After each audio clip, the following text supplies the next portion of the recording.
દિયોદર તાલુકામાં જિલ્લા અને તાલુકા પંચાયતની ચૂંટણીનો જંગ બરાબરનો જામ્યો છે।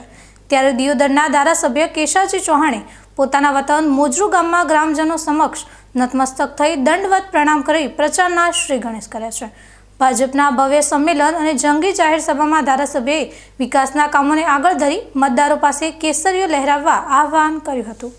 ચૂંટણીનું ચિત્ર સ્પષ્ટ થતાં જ દિયોદર પંથકમાં રાજકીય ગરમાવો ચરમસીમાએ પહોંચ્યો છે। ધારાસભ્ય કેશાજી ચૌહાણ, પૂર્વ ધારાસભ્ય અનિલ માળી અને રાટીલા જિલ્લા પંચાયત બેઠકના ઉમેદવાર ઉત્તમસિંહ વાઘેલાએ મોજરૂ ગામે જંગી જનમેદનીને સંબોધી હતી। આ સભામાં એક ભાવુક દ્રશ્ય જોવા મળ્યું હતું, જ્યારે ધારાસભ્ય કેશાજી ચૌહાણે સ્ટેજ પર જ મતદારો સામે દંડવત પ્રણામ કર્યા હતા અને જણાવ્યું હતું કે જો ભાજપ કે ધારાસભ્યથી કોઈ ભૂલ થઈ હોય તો મોટા મન રાખી માફ કરજો, પણ આગામી ચૂંટણીમાં વતન મોજરૂથી ભાજપના કમળને જંગી બહુમતીથી વિજયી બનાવી ગાંધીનગર મોકલજો। રાટીલા બેઠક પર જિલ્લા પંચાયત માટે ઉત્તમસિંહ વાઘેલા અને તાલુકા પંચાયત માટે આશાબેન મનુભાઈ કાપડી તેમજ શક્તિદાન બારોટના સમર્થનમાં ભાજપના માંડવી જોરદાર પ્રચાર કરવામાં આવ્યો હતો। આ તકે ઉત્તમસિંહ વાઘેલાએ ગુજરાતની કાયદો અને વ્યવસ્થાની સ્થિતિના વખાણ કરતા કહ્યું હતું કે આજે બહેન દીકરીઓ સુરક્ષિત છે તે ભાજપ શાસનની મોટી ઉપલબ્ધિ છે। મારા માદરે વતન મોજરૂની પવિત્ર ધરતી ઉપરથી તાલુકા પંચાયત અને જિલ્લા પંચાયતની ચૂંટણીના પ્રચારના શ્રી ગણેશ વિજય વિશ્વાસ સંમેલન દ્વારા શરૂ થયેલ છે। મને સંપૂર્ણ વિશ્વાસ છે કે દિયોદર તાલુકાની જનતા એ વિકાસ સાથે રહેશે। સરકારે જે ખાસ કરીને પાણી માટેની જે સમસ્યા હતી એને ઉકેલવા માટેનો સરકારે જે મક્કમ નિર્ધાર કર્યો છે, આ મક્કમ નિર્ધાર હાથે આ વિસ્તારની પ્રજા રહેશે। એની સાથે સાથે તમે જોઈ શકો છો કે માધ્યમિક અને પ્રાથમિક શાળાઓ કે જે સરકારી છે, જ્યાં ભૌતિક સુવિધાઓ ખૂટે છે, બધી જ ભૌતિક સુવિધાઓ ઊભી થઈ રહી છે। આરોગ્ય ક્ષેત્રે પણ જ્યાં જ્યાં સરકારના નિયમ પ્રમાણે આરોગ્યના કેન્દ્રો આવવા જોઈએ એનું કામ પણ ચાલે છે। રોડ રસ્તા એ તમે ચારે બાજુ જુઓ કે રોડ રસ્તા ટ્રાફિકની સમસ્યા ઉકેલાય એના માટે પણ સરકાર ચારે બાજુ રોડ રસ્તાના કામ કરે છે। જે રસ્તાઓ બાકી રહી ગયા છે એ પ્રધાનમંત્રી ગ્રામીણ સડક યોજના અંતર્ગત જે પરણ લાગે છે એ બધા જ રસ્તાઓ આગામી સમય થાય એના માટે સરકાર આગળ વધી રહી છે। ત્યારે લોકો વિકાસને સાથે રહી અને આ વિસ્તાર દિયોદર તાલુકાની 22 તાલુકા પંચાયત અને 5 જિલ્લા પંચાયતમાં ભારતીય જનતા પાર્ટીનો ભવ્ય વિજય થશે એવો અમને પૂરો વિશ્વાસ છે। એ તો વતન પ્રત્યેનો પ્રેમ છે, લોકો પ્રત્યેનો પ્રેમ છે અને એ પ્રેમના ભાગરૂપે મેં લોકોને દંડવત જે ધરતીએ મને આટલો મોટો કર્યો હોય, જે ધરતીએ મને આટલો ગૌરવ અપાયો હોય એ ધરતીને વંદન કરવા, એ ધરતીના લોકોને રાટીલા જિલ્લા પંચાયત અને રાટીલામાં આવતી 5 તાલુકા પંચાયતની સ્થાનિક સ્વરાજની ચૂંટણી હું ઉત્તમસિંહ ભીખજી વાઘેલા ભારતીય જનતા પાર્ટીના ઉમેદવાર તરીકે ચૂંટણી લડી રહ્યો છું। આ વિસ્તારમાં સતત 10 વર્ષ સુધી તાલુકા પંચાયતના સદસ્ય તરીકે અને 2 ટર્મ તાલુકા પંચાયતના પ્રમુખ તરીકે કામગીરી કરી છે। અહીં રાટીલા જિલ્લા પંચાયતમાં આવતા તમામ ગામો અને દિયોદર તાલુકાના તમામ ગામો લોકોની વચ્ચે રહી અને છેલ્લા 15 વર્ષથી ભારતીય જનતા પાર્ટીના કાર્યકર તરીકે કામ કરું છું।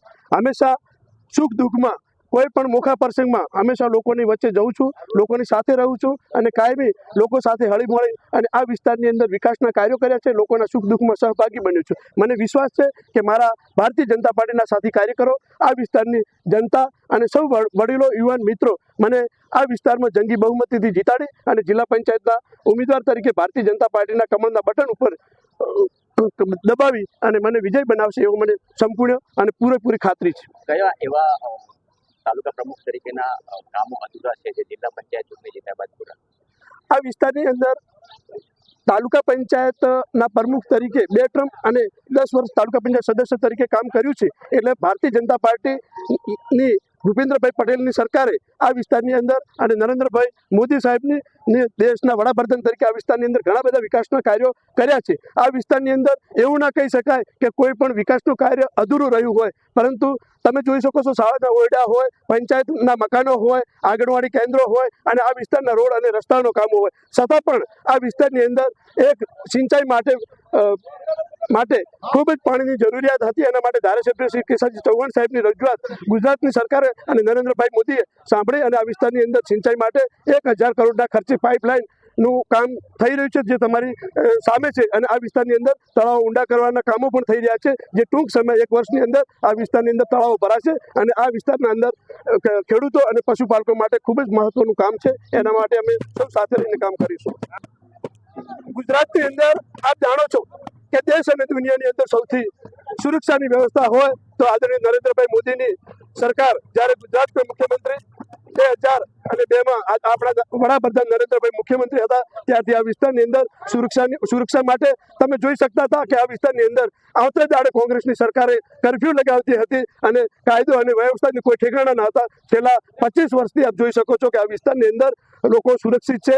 આ વિસ્તારની અંદર લોકો કોઈ ભયભીત નથી અને દરેક લોકો પોતાના હક સ્વતંત્ર માટે સૌ કોઈ સુખ શાંતિથી જીવી શકે છે. આ વિસ્તારની અંદર અડધી રાતે પણ બેન દીકરી એના નોકરી માટે પોતાના વ્યવસાય માટે પણ ગમે ત્યાં હરીફરી શકે છે.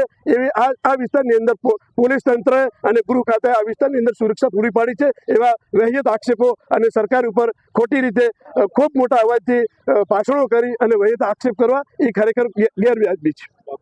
આ ભારતીય જનતા પાર્ટીની અંદર હું 28 વર્ષથી સક્રિય કાર્યકર તરીકે કામગીરી કરી છે. એટલે ભારતીય જનતા પાર્ટીએ મને એક 28 વર્ષની મારા કામ જોઈ અને મને ઇતર કોમની અંદર મને ટિકિટ આપી એ બદલ હું ભારતીય જનતા પાર્ટીનો ખૂબ ખૂબ આભારી છું.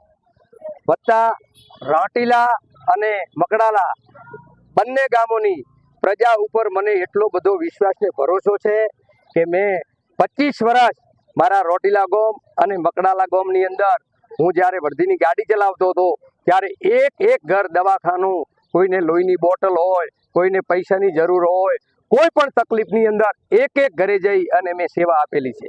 એટલે રોટીલા અને મકડાલાની તમામ જનતા ઉપર મને એટલો વિશ્વાસ છે કે રોટીલા જિલ્લા પંચાયતની રોટીલા તાલુકા પંચાયતની સીટ 1000ના વોટના લીડથી હું જીતીશ એટલો મને વિશ્વાસ છે.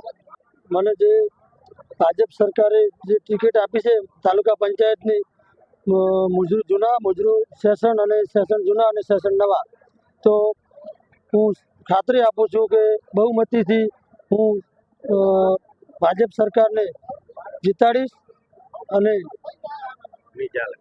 ધારાસભ્યના આ ભાવુક અંદાજ અને ભાજપના આક્રમક પ્રચારે મતદારોમાં નવી ઉર્જા પૂરી છે. હવે જોવાનું એ રહેશે કે વિકાસ અને સુરક્ષાના નામે મતદારો દિયોદર પંથકમાં ભાજપની આ પેનલને કેટલા મતોથી વિજયી બનાવે છે. પરંતુ અત્યારે તો ધારાસભ્યના દંડવત પ્રણામ સમગ્ર જિલ્લામાં ચર્ચાનો વિષય બન્યા છે.